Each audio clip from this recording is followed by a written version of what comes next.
humano está en un entorno expuesto a determinadas circunstancias. En la patología hemos visto que una célula se adapta a las condiciones externas, se va modificando, se va adaptando para mantener su homeostasis, ¿no? Propiamente dicho. Y así como se da una célula, se da como ser humano, ¿no? Es decir, estamos expuestos a determinadas condiciones, ¿no? externas humanas que definitivamente nos van a conllevar. Un favor, ciérrate la puerta atrás. ¿No? Hay condiciones que nos van a llevar a ser partícipes de enfermedades, ¿no es cierto? Y condiciones que nos pueden llevar incluso a la muerte, ¿no? El estado de desnutrición, por ejemplo, es una causa muy importante en donde se pierde, digamos, el sistema inmunológico y por lo tanto nos expone a enfermedades. Las cardiopatías isquémicas, las enfermedades cardiovasculares también, ¿cierto? Nos llevan a una situación como causa importante de muerte. Las enfermedades infecciosas definitivamente, ¿no es cierto?, es causa de muerte. ¿Y por qué dice acá? No, qué raro. 5 de las 10 causas principales de muerte en países desarrollados. ¿No? 5 de las 10 enfermedades infecciosas. Es muy común en los países desarrollados por causa de muerte. ¿No es cierto? Pero en nuestros países subdesarrollados en un alto porcentaje vivimos como cuadro de evolución de la enfermedad permanente. No, el 70% de la muerte infantil se atribuye a 5 trastornos, neumonía, enfermedades diarreicas, malaria, salmonela, etc. Que es común, eso siempre, en su desarrollo. Hay condiciones que nos llevan a una situación en extremo, medio preocupante, porque son situaciones externas. Dentro de este grupo, indudablemente el efecto actual, ¿no?, es el efecto climático sobre la salud, ¿no? Este cambio climático definitivamente conlleva a que ha habido un incremento del dióxido de carbono, mayor iniciación, un incremento del metano y del ozono igualmente, y estamos hablando del ozono no de la capa, sino del contaminante que está en el ambiente de nosotros mismos, ¿no?, que es un gas que, digamos, se forma de todos los productos que estamos expuestos en el ambiente, el producto de la industrialización también, ¿no es cierto? Y lo principal es agentes del efecto invernadero, que hay un cambio total. Habíamos hablado de enfermedades virales, hay enfermedades de vectores que antes solamente eran tropicales, no eran común, pero ahora se ven en la ciudad por el cambio climático, ¿no? Hay un efecto, hay una alteración del efecto invernadero, ¿no? Puede traducirse en enfermedades cardiovasculares, epidemia de gastrocolitis, enfermedades infecciosas transportadas por los vectores, ¿no sé? Y el estado de malnutrición. ¿Y por qué va a haber malnutrición con un cambio climático? Porque había malnutrición por el cambio climático. Y empezó a taladrar el loco ese. Justo empezó hoy. Sí. Ya empezó ahí.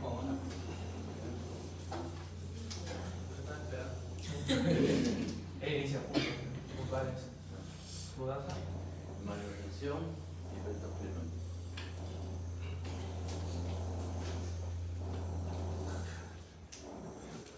Puede ser que hay zonas que dependen de cierto tipo de ambiente. Si su cambio en su ecosistema puede generar un efecto. Claro, es un cambio del ecosistema con respecto a los productos básicos y esenciales de la alimentación. ¿Qué pasa en la zona de follaje? La gente que vive en esas zonas, que es netamente ganadera, está viendo morir a su ganado por el frío, ¿no es cierto? No hay negocio, no hay nutrición, no hay que comer, comienzan, sobre todo en el adulto no tanto, pero sí en los niños, ¿cierto? Considerar los agentes químicos y físicos. Todo elemento considerado un agente agresor es un xenobiótico. ¿No es cierto? Acá tenemos de todo: tabaco, cosméticos, ¿no?, alimentos contaminados, desinfectantes, plaguicidas, etc. ¿No es cierto? Pero este es un tema una plaza muy importante. Todas las sustancias son venenos, incluso esto va dirigido a los medicamentos. Todos son venenos. Pero ¿cuál es la diferencia? ¿No es cierto? La dosis exacta. No, la dosis exacta. Si pasamos incluso de la dosis de paracetamol, se convierte en un potente en vasotóxico. Un simple paracetamol, una simple aspirina, si sobrepasamos la dosis habitual, puede convertirse en un potente hepatotóxico que lleva a. Eso es importante, ¿no? Entonces, xenobióticos, sustancias químicas exógenas del medio ambiente que están presentes en el aire, en el agua, los alimentos y los suelos. Pueden absorberse al interior del organismo a través de la inhalación, inyección, ¿no? Y la contaminación del aire externo, sobre todo nosotros en Lima, ¿no? Tenemos la niebla tóxica, ¿no? Compuesta por dióxido de azufre, monóxido de carbono, ozono, dióxido de nitrógeno, plomo, en forma de partículas, son elementos muy contaminantes que tratan el ambiente. Y esto lo tenemos en todo sitio en Lima, ¿no? Hay azufre, hay carbono, hay nitrógeno, plomo, ¿no? Porque hay una gran contaminación del ambiente, ¿no? Sobre todo en el parque vehicular. Nuestro problema como ciudad no es solamente el tráfico, sino esto, ¿no? La contaminación. Nadie hace nada, ¿no? O sea, ustedes ven pasar un vehículo, un camión, no hablemos ni siquiera una combi, no, cualquier vehículo que pasa por ahí está instalado y el vehículo puede estar descartado, perfecto, no tiene recursos, pero lo que no puede hacer es contaminar el medio ambiente, ¿no? Porque otro humo negro totalmente que es un concentrado de monóxido de carbono, ¿no? De azufre, ¿no? Y eso lo inventamos nosotros, definitivamente, ¿no? Pero pasa el carro y nadie hace nada, por eso sigue botando eso. En cualquier otro país, ese señor va preso y su carro va al depósito, ya no vuelve a salir, ¿no? Entonces, ahí está el gran problema, ¿no? El contaminante más pernicioso es el ozono, del ambiente, del suelo, por otro, y el monóxido de carbono, ¿no? En el caso del ozono se forma por la reacción de los óxidos de nitrógeno y los compuestos orgánicos polares, en presencia de la luz solar. Ahí se transforma. Pero si tiene el caldo de cultivo, de que uno contamina, bota, explota, quema, bota basura, el botar una llanta o quemar una llanta en estos disturbios que hay, la gente piensa, no, quemar una llanta es un asesinato para el medio ambiente.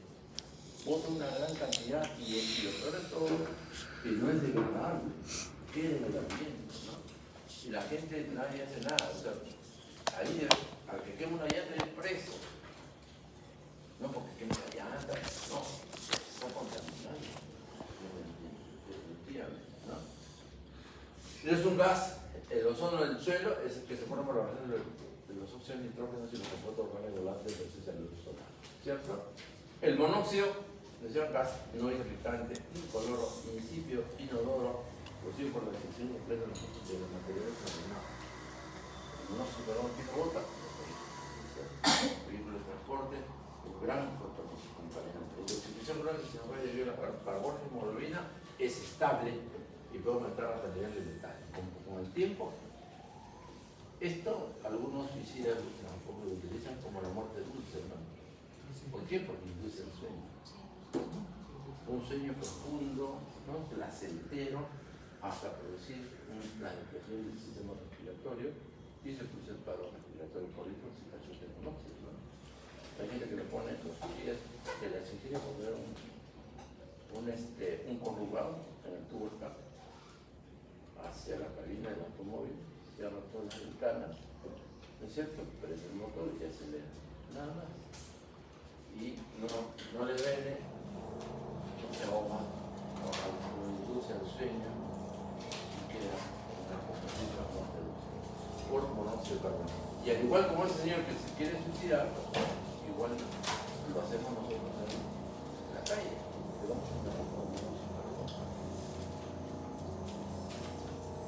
¿Cierto? La contaminación del aire ya interno. Contaminación más frecuente, el humo del tabaco. También hay madera, aerosoles, el radón, el formaldehído, ¿no es cierto? Asbesto, dióxido de nitrógeno. ¿Por qué? Porque esto lo generamos nosotros. En la industria lo generamos, ¿no? Yo les decía yo, el mecánico, el que trabaja con aceites, el que trabaja con asbesto, el que arregla frenos, ¿no? Anilina, las pinturas, son digamos, efectos que se van a agregar a la contaminación del medio ambiente, ¿no? Esto, el síndrome del edificio enfermo, lo considera uno, por ejemplo, el radón, por ejemplo, o algún contaminante. Si el edificio está mal hecho, mal estructurado, un edificio o una casa tiene que tener una base, ¿no? Y se tiene que hacer, cavar, ¿no? A determinada profundidad de acuerdo a la altura. A más altura, más profunda la excavación. Pero en la excavación del suelo hay contaminantes, hay elementos químicos, hay gases que se evaporan y salen del subsuelo hacia arriba. Escarbamos y del subsuelo salen gases. Si ese edificio no tiene una consistencia, una base de concreto específica, el gas se filtra por las estructuras y contamina todo el edificio, pero eso se llama, ¿no? El edificio enfermo, ¿no? Y la mala ventilación indudable, ¿no?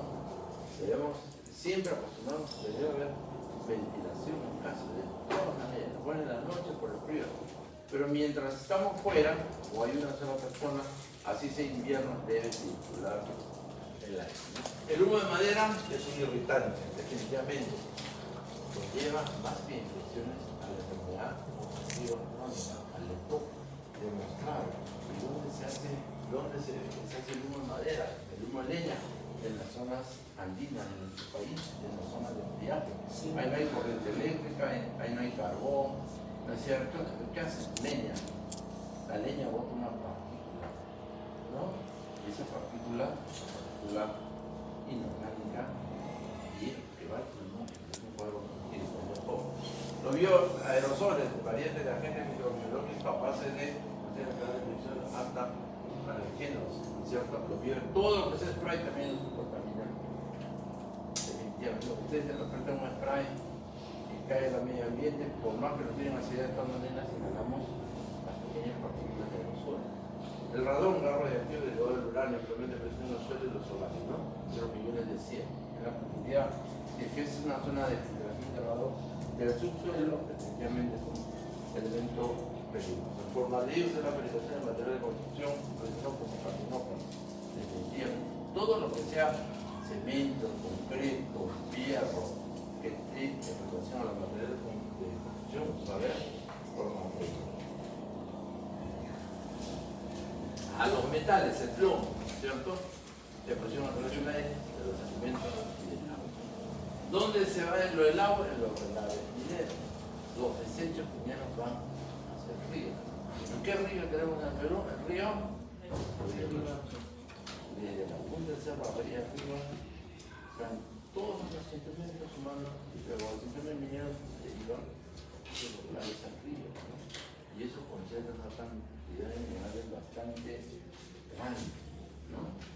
Es por eso que es preferible no tomar agua. Dicen que no, que ya está, la ley lo impide, que voten, pero estamos en el país pues, de mosquito, ¿no? Y por ahí se filtra, ¿no? La planta de la tarjeta podrá ser un buen filtro bacteriológico, tal vez inorgánico, de material de minerales, pero no creo que se dé para la gran cantidad de desechos que hay en el río. Fuentes de origen del plomo, la minería, las fundiciones, las pinturas, las pilas, pues no las pilas, esa pila que la dejamos tiempo y con un líquido de aborto de plomo, altamente contaminante, ¿es cierto? Principales dianas son la médula, el sistema nervioso, el tubo digestivo y los riñones. ¿no? Sobre todo en los niños, ¿no? Es un depósito gradual, consecutivo, permanente. ¿No es cierto que va a desarrollar su capacidad intelectual? En el feto es su desarrollo cerebral, pero ya cuando está un poco mayor es su concentración, ¿no? Es su coeficiente intelectual. Y en los hombres una neuropatía de carácter desmielinizante, ¿no? Cuando hablaba de neuropatía desmielinizante periférica que afecta a motores, ¿a qué enfermedad se parece? Que es desmielinizante. Alzheimer. ¿Ah? Alzheimer. Alzheimer. Desmielinizante. Neuropatía desmielinizante periférica.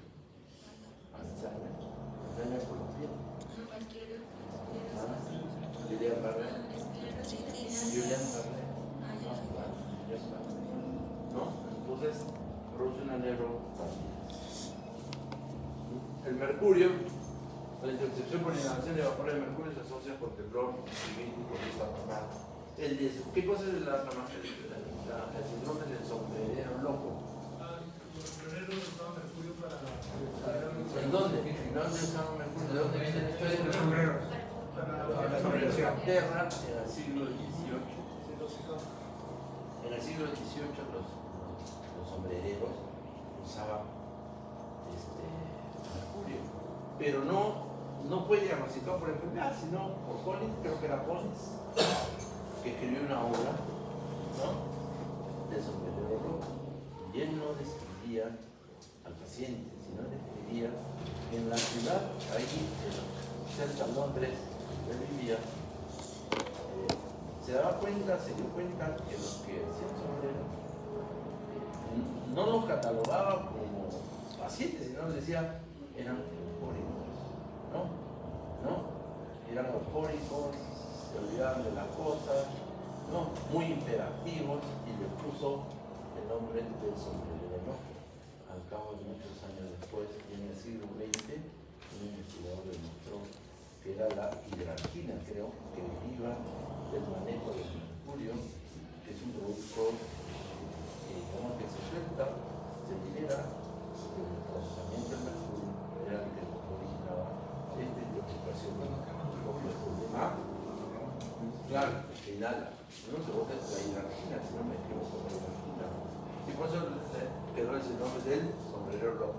Trastorno de conducta, excitabilidad, euforia, falta de memoria, características del síndrome del sombrerero loco, ¿no? Como digo, no él describió al paciente, sino describió la actitud de los que hacían sombrero, sin saber que se estaba adelantando. Ya en el siglo XX se demostró que esa actitud era a raíz de la exposición con mercurio, ¿no?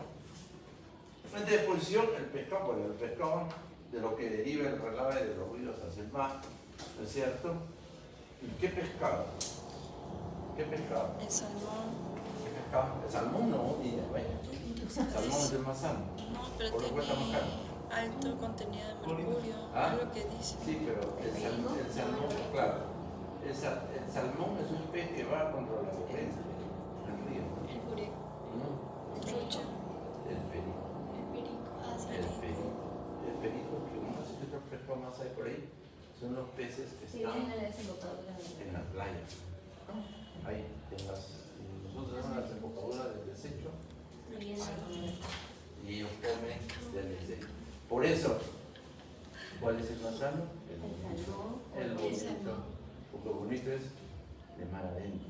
Al bonito lo sacan en barco pesquero, al fondo. ¿Cierto? El resto está en la orilla. ¿Cierto? En la orilla. Son pescados que están ahí, que comen de los desechos. Ya. La enfermedad de Minamata también incluye parálisis cerebral, sordera, ceguera, intoxicación y daño del sistema nervioso central. El arsénico, veneno de los reyes. ¿Por qué los reyes? Porque los reyes antiguamente se estudiaban con arsenio. ¿No? Presente de forma natural en los suelos y el agua, ¿cierto? Si se quiere ganar cantidad de efectos tóxicos que son graves del sistema digestivo, cardiovascular, nervioso, ¿no? Pero que con el tiempo produce la muerte. El cadmio tiene una enfermedad pulmonar obstructiva, basada por necrosis de los tromos celulares y renal. Esto no es necrosis de los macrófagos, sino que los macrófagos son los que producen la necrosis. No hay necrosis de macrófagos, por si acaso. Acá está causado por necrosis de los macrófagos. Los macrófagos estimulados por la presencia del cambio producen necrosis. ¿De acuerdo? No es genotóxico y más probablemente produce un daño del ADN a través de la especie de sufrimiento real. Vean ustedes los metales pesados, acá tienen toda la lista de sustancias que vamos a tener, ¿no? Contaminantes de acuerdo al sistema y al órgano que compromete, ¿no?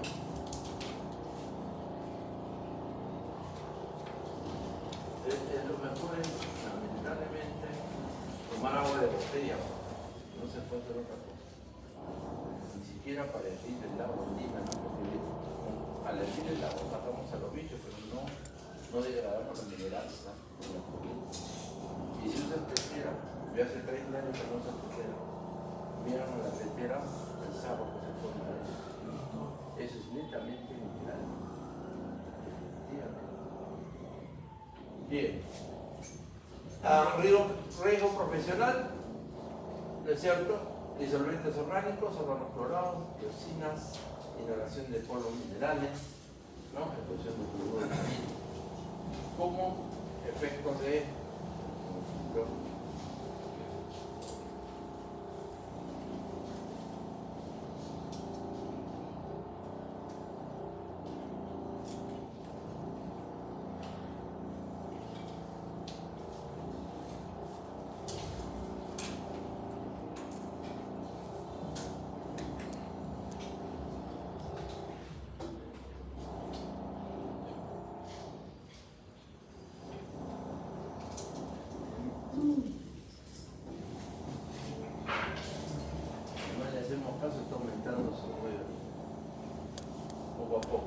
los disolventes orgánicos de exposición en cantidades de radio, vapor de cloroformo, de cloruro de carbono, ¿no es cierto? Compromete el sistema nervioso. Órganos clorados alteran el sistema endocrino, ¿no es cierto? La dioxina pueden causar trastornos cutáneos como foliculitis, cloramina, que se podría cloramina. La inhalación de polvos minerales, enfermedad pulmonar crónica no neoplásica, la neumoconiosis. Esto es elemental, ¿no? En socavón o a tajo abierto, socavón es la mina adentro, tajo abierta es la mina abierta. Cualquiera de las dos formas nos lleva a una neumoconiosis.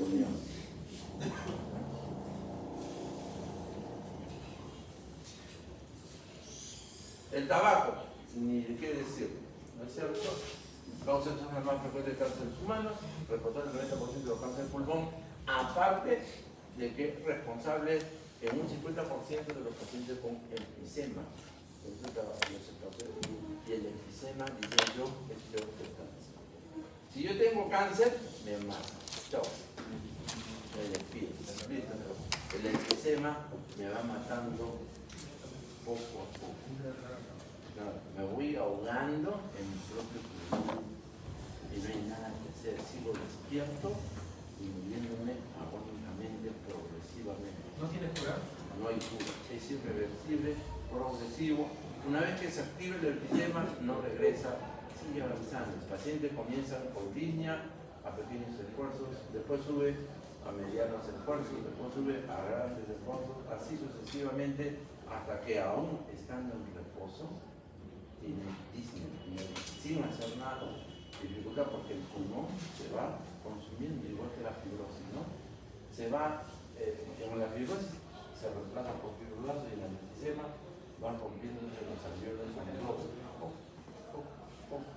Al romperse cada alveolo hay pérdida del tejido de intercambio gaseoso, porque en la pared del alveolo se encuentra el gas. Y ya hay alveolo, por lo tanto, entra el aire, pero no sale y hay intercambio gaseoso. ¿Cierto? El paciente con la única alternativa, el trasplante pulmonar, ¿no? Entren a un trasplante pulmonar si tienen plata. Y si tienen plata, esperen hasta que les toque, ¿no? Muy pocos llegan para eso, ¿no? Definitivamente. Pero no solamente es cáncer. Además que de cáncer de pulmón tenemos cáncer de boca, ¿no es cierto? Tenemos, ¿qué más? Cáncer de esófago, ¿no es cierto? tenemos la lesión preneoplásica del esófago, se llama. La lesión preneoplásica en el esófago, ¿cómo se llama? Lo hemos hecho. Como no se acuerdan, la lesión preneoplásica en el esófago. ¿Ah? Viene para parciales. Eso lo hemos hecho. ¿No es cierto? Entonces, vejiga, leucemia, esófago, estómago. Miren, todos los cánceres que derivan por el hecho de fumar. No solamente el fumo, ¿no? Además, el tabaco contiene 2.400 sustancias, de las cuales 60 son demostradas cancerígenas. ¿No es cierto? El humo tiene un efecto irritante directo sobre la mucosa cerebral, produciendo la producción de moco. El efecto irritante, ya lo hemos dicho en la génesis del cáncer, ¿no? Inflamación persistente, inflamación crónica, se transforma el epitelio en ¿qué? La inflamación crónica persistente transforma el epitelio hacia metaplasia. La persistencia del proceso inflamatorio hace que la metaplasia se transforme en displasia, ¿no es cierto? Y la persistencia de este problema inflamatorio hace que la displasia se transforme en displasia, pues es la génesis. Irritante, inflamación crónica de la mucosa bronquial por efecto del humo del tabaco. ¿No? El fumador sigue fumando y sigue irritando hasta que ya se cansa el epitelio y dice, bueno, ya me cansé de estar irritado y me paso a metaplasia. Sigue fumando, ya me aburrí, mejor me voy cambiando de forma y displasia. Y de ahí les digo que los tiempos de inflamación pasando por metaplasia y pasando hasta displasia es largo, de años. Pero cuando se está en displasia, ya el periodo de tiempo es más, ya no es de años, puede ser meses. Una displasia para que se reforme el flores puede pasar meses, ya no años. Como digo, ya el epitelio se cansó, por lo ya tanto quería fumar, nos vamos los dos arriba, vuelo sin escala, para que nos reciba San Pedro. Y se convierte en neoplasia, ¿correcto?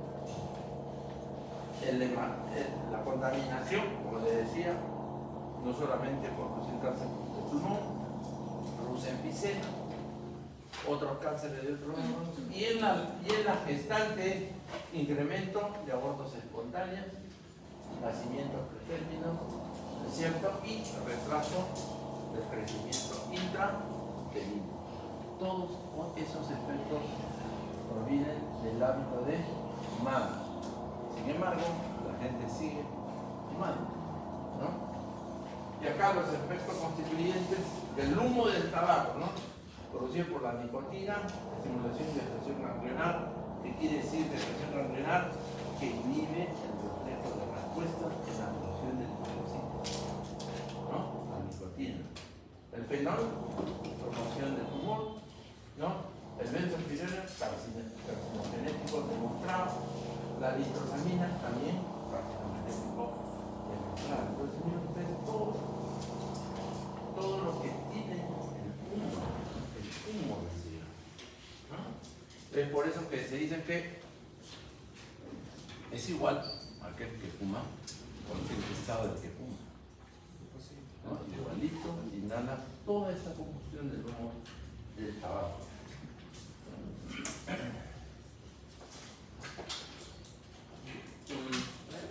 Agente nocivo, ya hemos visto, efecto irritante de la mucosa traqueobronquial y que la inflamación termina en una neoplasia. El reclutamiento de leucocitos al pulmón con incremento de la elastasa. ¿Por qué? Porque el humo del tabaco se transforma como un agente agresor externo.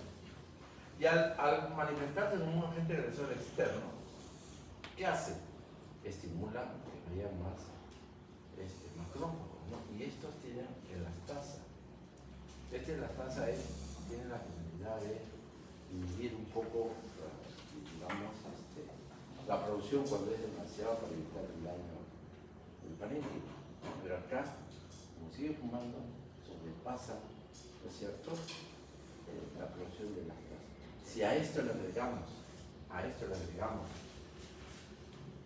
los pacientes que congénitamente tienen el déficit de alfa-1 antitripsina, que el alfa-1 antitripsina su función es contrarrestar la acción de la lactasa, entonces se queda solamente la lactasa y se produce la lesión pulmonar que nos lleva a un enfisema, ¿no?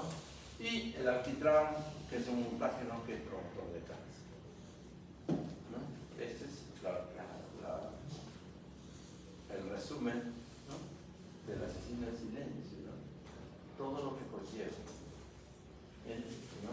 Sí, dejándolo el pulmón, 70% del pulmón, la linfe 20%, esófago 20%, ¿no? Disminución del flujo cerebral con presencia de accidentes cerebrovasculares 40%, ¿no? En un paciente que sea diabético, que tiene un estado de hipercolesterolemia, es fumador, mucho más riesgo, porque el tabaco por sí solo produce aumento del colesterol, ¿no? Arritmias, taquicardias, infarto, muerte súbita. ¿Qué cosa es una muerte súbita? ¿Qué cosa es muerte súbita? Sin dolor. No.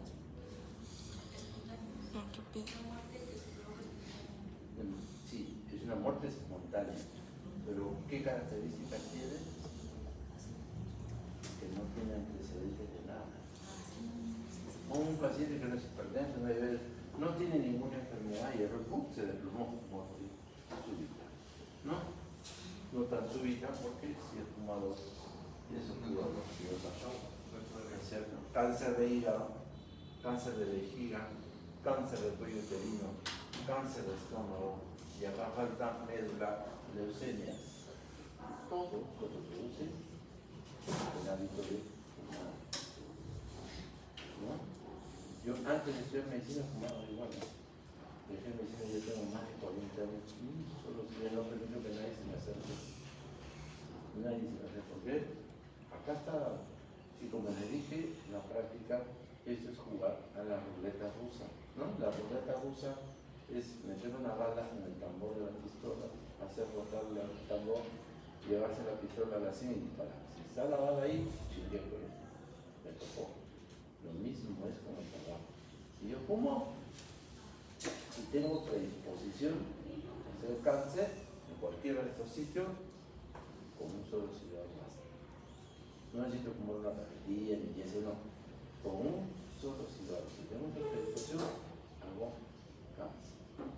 Entonces, ¿para qué me voy a jugar este riesgo? La mejor manera es evitar fumar, buscar un ambiente de fumar. ¿No es cierto? La interrupción del hábito de fumar produce beneficio después de un año. Uno recupera, ¿no?, la capacidad respiratoria, pero después de un año disminuye la tos del fumador, ¿no es cierto? Disminuye la tos persistente del fumador, disminuye el cuadro de bronquitis crónica, ¿no? Y continúa disminuyendo por lo menos durante 15 años hasta desaparecer los síntomas, en algunos casos. Pero se considera 10 años, ¿no?, después de dejar de fumar, se considera 10 años de que no vamos a hacer cáncer de pulmón en un 99% de probabilidad. Después de 10 años, podemos decir, tengo un 99% que no voy a tener cáncer de pulmón, pero siempre me quedará un 1% por ahí flotando, ¿no? Pero al menos un 99% que probabilidad es que tengo que tener 10 años. Después de 10 años, ya por decir, me estoy librando de mis cáncer de pulmón, ¿no? El tabaquismo materno, que ya lo hemos dicho, ¿no es cierto? Digo, que retrasa el desarrollo intrauterino, aumenta el riesgo de la boca espontánea, ¿no? Y el riesgo relativo al cáncer pulmonar en los fumadores que tratamos de evitar el cáncer en los pacientes, o sea, que tengamos probabilidad de hacer cáncer, cáncer pulmonar es bastante alta frente, si somos pobres, frente a los que no fuman, ¿no? Y en esto, además, ¿qué pasa con un fumador cuando hay un niño menor de 10 años en casa? ¿Qué pasa con los niños menores de 10 años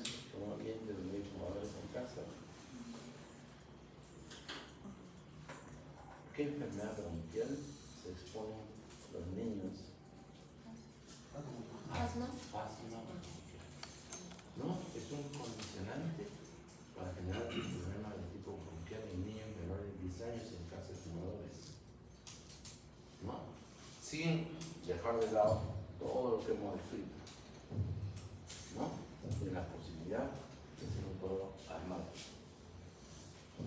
El alcohol también, ¿no es cierto? El alcohol es otro producto que nos va a llevar a una intoxicación. Yo digo, pero todos ellos estamos, pero socialmente, ¿no? Cuando hay oportunidad social de hacer un brindis, o de tomar. Yo en mi cumpleaños tomo, en el cumpleaños de mi esposo tomo, pero no paso lo máximo que he tomado 6 botellas de cerveza de 300 mililitros. Eso es lo máximo, no puedo tomar más. ¿Por qué? Porque dejo de participar de un momento grato, es decir, yo voy a una reunión a participar, a conversar, ¿no es cierto? Si tomo alcohol con 6 cervezas me mantengo alegre, despierto, lúcido, verborreico. Pasaba las 6 cervezas y ya no, ya se vuelve chinchoso, pesado, malcriado, ¿no? Y te crees de Superman, ¿no? ¿Por qué? Porque inhibes la corteza cerebral. El alcohólico, el intoxicado por alcohol, se inhibe su corteza, el alcohol bloquea la corteza cerebral, y la corteza cerebral es la que no discrimina lo bueno y lo malo. Entonces, si no tenemos esa discriminación por respecto al alcohol, me subo al carro y me meto. Yo soy el bacancito, yo soy mi tío, hasta que no me estrelle o hasta que no mate a alguien para pelearme, porque mi corteza está inhibida. ¿No es cierto? Entonces, esos son los efectos. Se absorbe directamente, ¿no es cierto? Su absorción es directa, ¿no? Sin filtro prácticamente, se distribuye a todos los tejidos y líquidos del organismo, ¿no? De una proporción casi directa. Lo que tomamos es prácticamente la concentración que la vamos a tener en sangre. Por eso su efecto directo sobre el sistema nervioso central, ¿no? Y se biotransforma mediante estas condiciones, ¿no? Estas enzimas, la ADH, el sistema oxidativo, la catalasa, que lo biotransforma, pero que lo lleva hacia dónde? Hacia el hígado. Y del hígado parte al resto del cuerpo. ¿No es cierto? Estos son los cambios más importantes, ¿no es cierto? El acetaldehído, la oxidación al cuerpo ADH, y la acción de esta enzima CYP2E1. Esto llega a su momento en donde si no le damos tiempo para la oxidación del alcohol, cuando ingerimos de mucha mayor cantidad. Primero, que se producen elementos tóxicos del alcohol en la sangre, y segundo, que su concentración es proporcionalmente, pasa directamente, el organismo no lo puede metabolizar. No lo metaboliza y la sangre pasa a actuar como un tóxico directamente, sobre todo a nivel del sistema nervioso central. Cuando estamos intoxicados por alcohol, perfecto. Si seguimos tomando, ya de la excitación pasamos a la depresión, porque esa concentración de alcohol exprime los centros vulvares del aparato de los centros de regulación cardiorrespiratoria, y el paciente entra en coma, ¿no? En un coma alcohólico y un paro cardiorrespiratorio de intoxicación alcohólica. Entonces, primero, en una primera fase es euforia, alegría, y después viene el cuadro de carácter de depresión del sistema nervioso, ¿no? Crónico, por ejemplo, en hígado, hepatitis alcohólica y cirrosis con el tiempo, ¿no? Porque el hígado metaboliza todo lo que comamos y tomamos. El órgano que metaboliza y distribuye su concentración en diferentes partes del cuerpo es el hígado. Pero si siempre permanece el alcohol, siempre está metabolizando el hígado el alcohol de los alcohólicos, con el que estamos produciendo energía directa de patocitos, ¿no? En este caso, ¿no? Además que el alcohólico deja de comer, ya no come, ¿no? algo no tanto como la iniciación, sino que come a las 500, muerde un poquito, pica un poquito, pero ya no se siente a tomar desayuno, ya no almuerza. Todo es alcohol, todo su requerimiento calórico, energético nulo. El hígado recibe solamente alcohol. Cambia sus prioridades por seguir tomando. Entonces, ¿qué es lo que pasa con el hígado? Comienza a haber una transformación, una lesión hepática, una necrosis hepática, y comienza su ciclo de reparación, y al tratar de reparar se produce el daño. Primero es una hepatitis, lo resulta matar, y después, al tratar de reparar el tejido pancreático dañado, se convierte en una cirrosis, que es fibrosis, ¿no? En el tubo digestivo igualmente. La neuropatía periférica, el síndrome de Wernicke-Korsakoff también es un síndrome importante, en donde hay un trastorno de la Wernicke, trastorno de la memoria, trastorno de la conducta, ¿no es cierto?, con problemas de neuropatías, ¿no? Es una mezcla de neuropatías, trastornos de conducta, ¿no? Un alcohólico que ustedes ya lo ven hablando incoherencias, con pérdida de la memoria, sobre todo con pérdida de la memoria, no va a ser un Wernicke-Korsakoff, ¿no? Síndrome de Wernicke-Korsakoff, que se acompaña con trastornos en el sistema nervioso central y que se confunde con la, ¿no? Con la, ¿cómo se llama? La hepatopatía del alcohol a nivel cerebral, una encefalopatía hepática producto de un mal metabolismo de la urea. Pero en este caso el síndrome es por una neuropatía, el Wernicke-Korsakoff, ¿no es cierto? La miocardiopatía congestiva dilatada, ¿no es cierto? Y el déficit de vitamina B1, ¿no? Y algunos incluso, ¿no?, la emplean para la intoxicación alcohólica, ¿no? Pacientes que llegan totalmente borracho, incoherente, no con excitación, le ponen, ¿no?, complejo B para levantarle el sí, le disminuyen algo, ¿no?, pero hidratarlo sobre todo, ¿no? Abundante agua, electrolitos, para que se diluya el alcohol en la sangre. Esta es la tríada clásica, ¿no es cierto? Ataxia, parálisis ocular y confusión, trastorno de la conciencia, ¿no?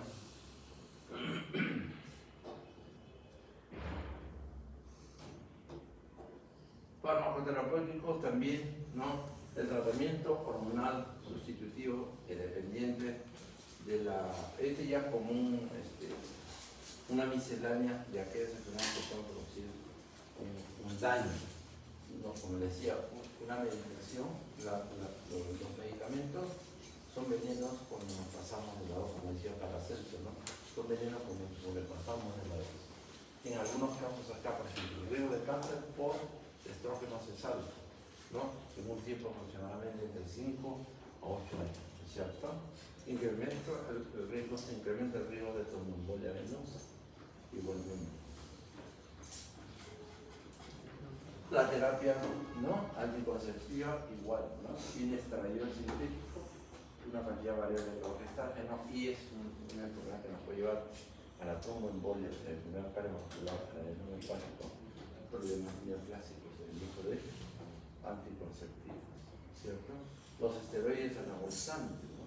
¿En qué utilizan los esteroides ahora? ¿En qué utilizan los esteroides anabolizantes?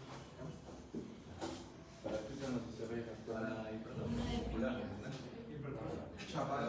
Son los roperos inflados, porque un sujeto con esteroides no corre 100 metros, ¿no? Es un globo.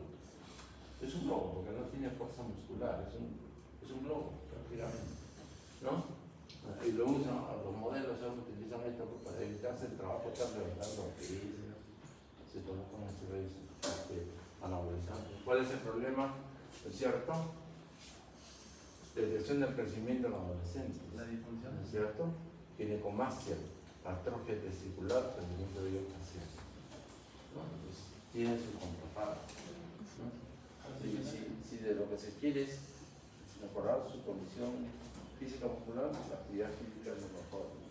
El paracetamol, ¿no? ¿Es cierto? ¿No? En 12 de mayo, El L-Paqui es un derivado que se da producto del metabolismo del paracetamol. Eso tiene un rango. Cuando esto se eleva, pasa de esto, digamos los valores del L-Paqui, ya se produce una sustancia tóxica que es netamente del daño hepático. ¿No es cierto? El mecanismo de lesión es unión covalente a la proteína hepática que causa daño de las membranas celulares. Y la depresión del GSH haciendo que los apófisis de la lesión inicia por especie de lesión reactiva. Pero básicamente es esto. El LPAC es un producto derivado del metabolismo del paracetamol. Bueno, debemos no pasarnos de la dosis convencional a lo mismo que el ácido salicílico. Como ácido en sí, puede producir una alcalosis por la estimulación del centro respiratorio, una acidosis metabólica, ¿no es cierto? Y produce efectos de renáusea hasta el coma por una sobredosis, ¿correcto? Una aspirina nos puede dar cefaleas, mareos, acúfenas, afectación auditiva, ¿no es cierto? Confusión mental que nos lleva a cambio del sistema nervioso central, ¿no? Lesión 15-25 gramos por paracetamol, ¿no es cierto? Grave, 150-300 de aspirina, ¿no es cierto? Esto nosotros llamamos kilo, ¿no? Esto nosotros hay veces le damos premios. Ayudar bastante, sobre todo en niños, ¿no? En niños hay que trabajar lo necesario y lo elemental. No establecer una dosis horaria, porque corremos el riesgo de que si es sensible podemos sobrepasar la dosis habitual terapéutica digamos, de aspirina o de paracetamol. ¿No? Las drogas, definitivamente, ¿no? Cocaína, heroína, ¿no es cierto? El efecto de la cocaína cardiovascular, taquicardia, hipertensión, baja confusión periférica, induce isquemia miocárdica por baja confusión coronaria. Y esto es lo que mata a los que se llevan las bolsitas de cocaína, ¿no? Los que se traen la bolsa y se revienta en el intestino. ¿No? Y ellos tienen una descarga, ¿no? Aguda, repentina, con un paro cardiorrespiratorio sobre todo, ¿no? Produce estados de excitación, ¿no es cierto? Excitación psicomotriz, ¿no? Confusión, como la forma por la cual un drogadicto se busca la cocaína, ¿no? Definitivamente. Pero tiene este gran problema, ¿no? Y en el examen se demuestra. En el cocainómano crónico tiene una lesión de la mucosa nasal, sobre todo a nivel del tabique, ¿no? Hay hasta perforación, porque el efecto directo lo mató. La heroína sí es un producto parenteral, ¿no es cierto? No se autoministra intravenosa a los subcutaneos. ¿Qué es lo que mata aparte de la heroína, ¿no? Porque produce edema, embolismo. ¿Por qué produce edema, embolismo? La heroína, por la forma como se inyecta, ¿no? Por la forma como se agarran y se inyectan de la manera más escéptica.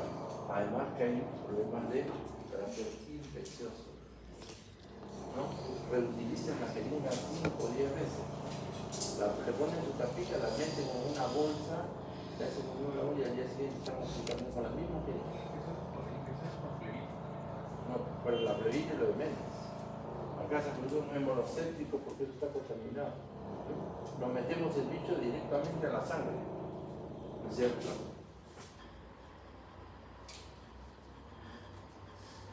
A esto es lo que no debemos llegar, ¿no? A esto es lo que no debemos llegar porque definitivamente perdemos todo control absoluto sobre nuestras decisiones, no nos importa absolutamente nada, ni lo básico, lo más esencial, ni nuestra presencia, eso que nos llegamos al abandono prácticamente. Y no es el hecho de que lamentablemente yo escucho por ahí, ¿no? Periodistas, que uno no está como un troncho, yo digo, pues yo nunca, porque por ahí se empieza. Por ahí se empieza. Es probar y cae en el vicio, ya no se sale. Ya no se sale absolutamente. Ahí están dando vueltas y vueltas.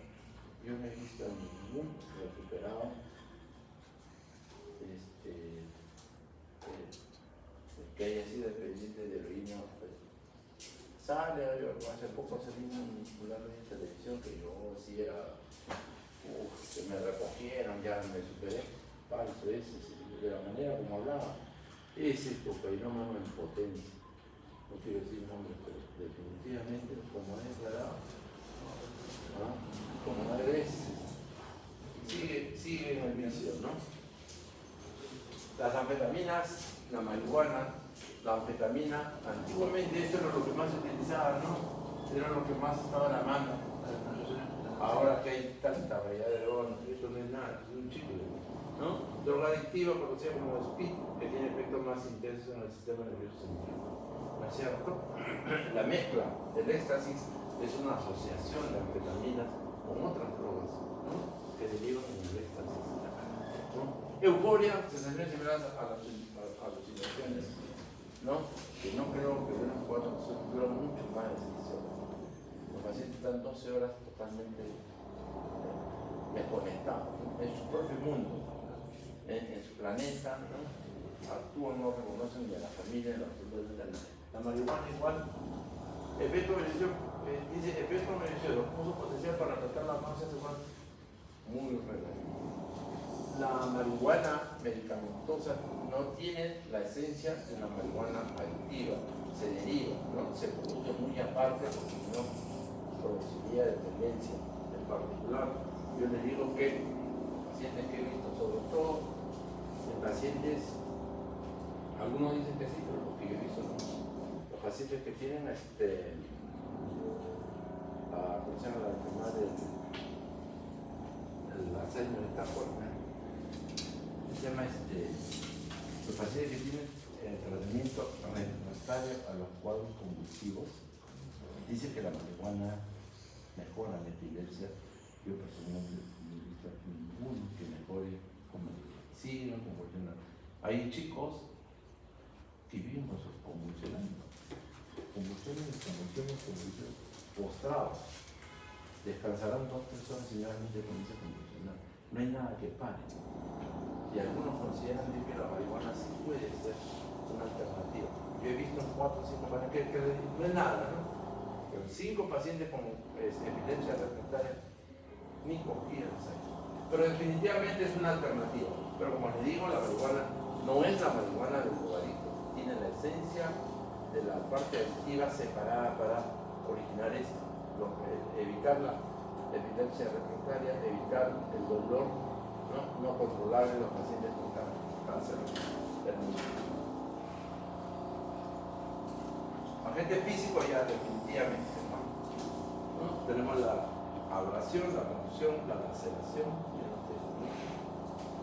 Acá creo que fue la abrasión, separación de la capa, el raspado. La abrasión viene a ser el raspado. La contusión, un pequeño vaso sanguíneo con maceración de sangre hacia los tejidos. Esto tiene una fase evolutiva, ¿no? Primero es morado, después verde, después amarillo, después rosáceo, ¿no? La contusión, ¿qué es ¿no? Hematoma, ¿no es cierto?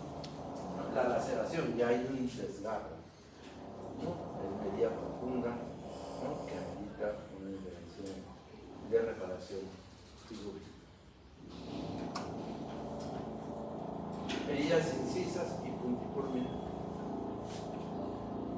Punzo penetrante. O punzo cortante. La fractura ósea parcial o completa de la zona de lesión. Con compromiso de la hemorragia muscular. La rotura de fibras musculares también es importante, sobre todo en los deportistas, ¿no? La rotura de fibra muscular por ejercicio intenso, ¿no? Rotura parcial o completamente de situaciones articulares, ¿no? La luz, esto es una fractura, ¿no es cierto? Y, por ejemplo, esto, ¿qué cosa es? una pulsación. Está fuera de su sitio. Está fuera. En cambio, esta es una ruptura, esta es una pulsación. Se sale de su sitio.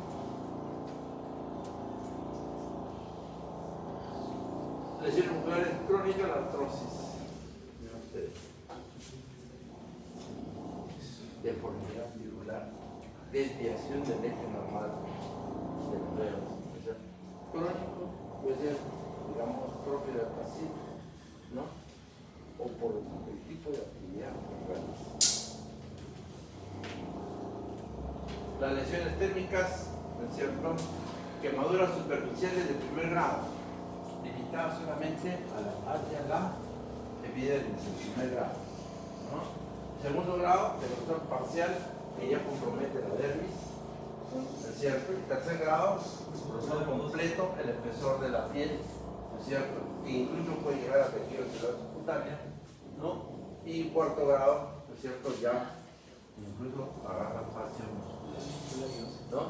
Esto es así, dependiendo de la profundidad de la lesión. Es por eso que en el manejo de lesiones térmicas lo que más se debe hacer inmediatamente agua fría. ¿Para qué? Porque el calor va entrando en profundidad. A medida que se mantenga el calor va a seguir produciendo más lesión. Si echamos agua inmediatamente se evita. Es que la lesión sea mucho más, pero lo inmediato debe ser echar agua. ¿Correcto? Y determinamos, digamos, por porcentajes, ¿no? Por porcentajes, la lesión del 9, cada zona es un 9% y el segundo compromiso, sumamos qué porcentaje de compromiso de superficie corporal tenemos, teniendo en consideración que varía la proporción en el caso de niños.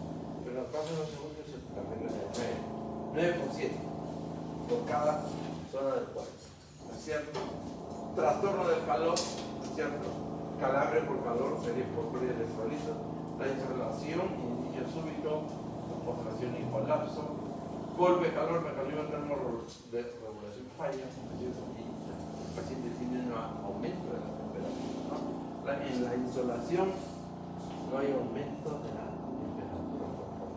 En el golpe, calor sí hay un aumento de la temperatura del golpe, ¿no? del cuerpo, por lo tanto, hay una marcada diferencia. Pero que, digamos, en el caso del golpe de calor, puede producir la muerte del paciente. Si no, se puede volver, ¿no? Definitivamente es evitar la exposición, estar bien hidratado dentro de lo posible para evitar cualquiera de estas condiciones. Y la hipotermia, la contraparte, ¿no es cierto? Hipotermia leve de 30 a 35%, hipotermia moderada hasta el 33%, hipotermia grave hasta el 30%. ¿Correcto? ¿Cuáles son las lesiones más graves en la hipotermia? ¿Ah? No, ¿qué lesión? Los pacientes, los sujetos que hacen alpinismo, la necrosis terminal, ¿no es cierto? Por hipotermia severa de pies y demás. Ellos deben mantener lo más que puedan porque no hay necrosis. Se gangrena prácticamente los dedos, ¿no? Esta es la congelación. Lesión atravesada debido al frío, protección de una parte del cuerpo referente al periodo de congelación. ¿No es cierto? Se produce una vasoconstricción continua permanente que nos lleva a una necrosis y una gangrena de los dedos. Lesiones eléctricas, miren ustedes, ¿no? Son de dos tipos, quemaduras o de fibrilación. ¿Por qué fibrilación con una carga eléctrica? ¿Ah? No, yo no llevo tanto, no tiene más capaz. ¿Por qué se produce la fibrilación ventricular? Se refiere al marcapaso del propio. Ah, ya, claro, porque hay un compromiso eléctrico de corazón. La descarga eléctrica hace que justamente se pierda el ritmo y termine en una fibrilación. Claro, termine en una. ¿Y qué funciona la fibrilación? La fibrilación es una contracción y una relajación incompleta del corazón. Es decir, sístole y diástole. La fibrilación no hace sístole mirando como una masa de gelatina que está tratando de encontrar el ¿no? Es una contracción y una relajación incompleta del tejido facial que no permite que bombee sangre y tal vez una fibrilación directa o por compromiso de una fibrilación. Y tengan en cuenta que la fibrilación ventricular es la primera causa de paro cardiovascular. La radiación ionizante, definitivamente, es una radiación que la vamos a tener como luz ultravioleta, como microondas o como ondas sonora que son capaces de manejar o de distribuir moléculas. Estos son los dos tipos de radiación. Acá vean ustedes el límite. Radiaciones no ionizantes, acá están todo este grupo y las radiaciones ionizantes. ¿No es cierto?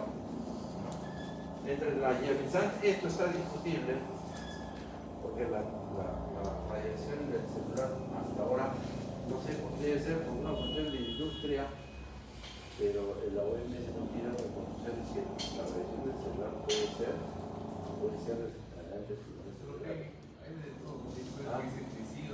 No, pues que la industria es poderosa, y lo mismo que en el tabaco, lo mismo que las empresas de armas en los Estados Unidos. La industria es tan grande, ¿no es cierto?, que no van a permitir jamás decir que el celular produce cáncer. Jamás. Jamás, porque después todo el mundo va a buscar una alternativa y el negocio está. Pero esto es bastante dentro de la posibilidad. Cuando yo tengo que usar, por ejemplo, audífono, utilizo el pequeño cable. Uso de esa, las 500 de largo, si estoy marcando a mi esposo ya me pongo de largo.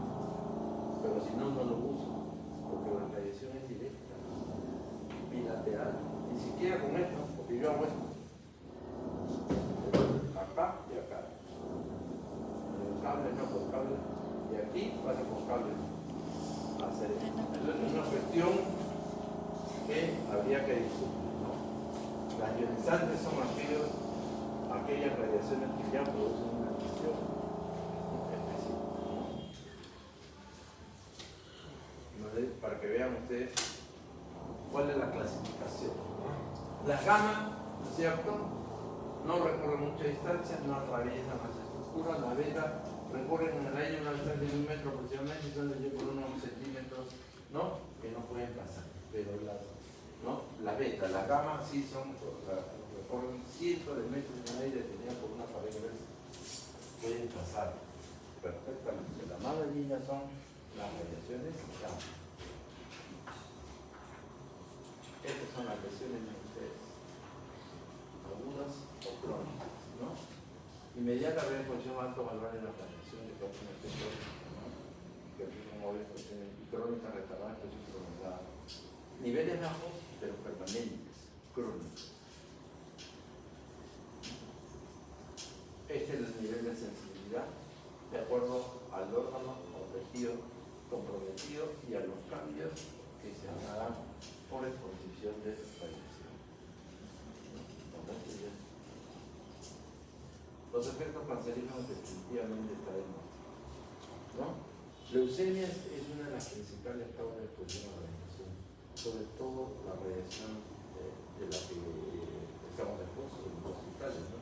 Todo lo que es radiografía, todo lo que es tomografía, todo lo que es resonancia magnética, ¿no? Ahí está expuesto. Leucemia, cáncer de tiroides, cáncer de pulmón, tumores óseos, cáncer de mama, cáncer, pero sobre todo leucemia.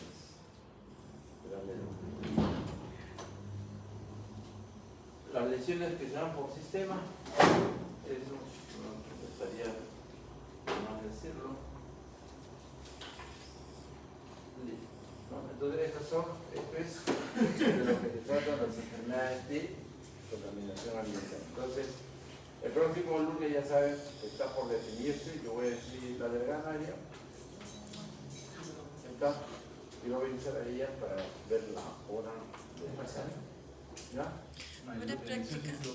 ¿Ah? Sí o sí es el lunes. Lo que pasa es la hora, ¿no? Porque no sé si ustedes van a tener clase normal Claro. No hay práctica. No hay práctica, no, doctor. Solo teoría. Sí, yo sé que esto es lotería, pero no tiene ningún otro curso que se les cruce, ¿no es cierto? Nada. Para ver si el examen puede ser a las 8 de la mañana, 9 de la mañana. ¿Ya? Yo le aviso a la delegada, voy a coordinar con la doctora, con la coordinación de medicina para que me confirme. ¿Ya? Sí, lo vamos a decir.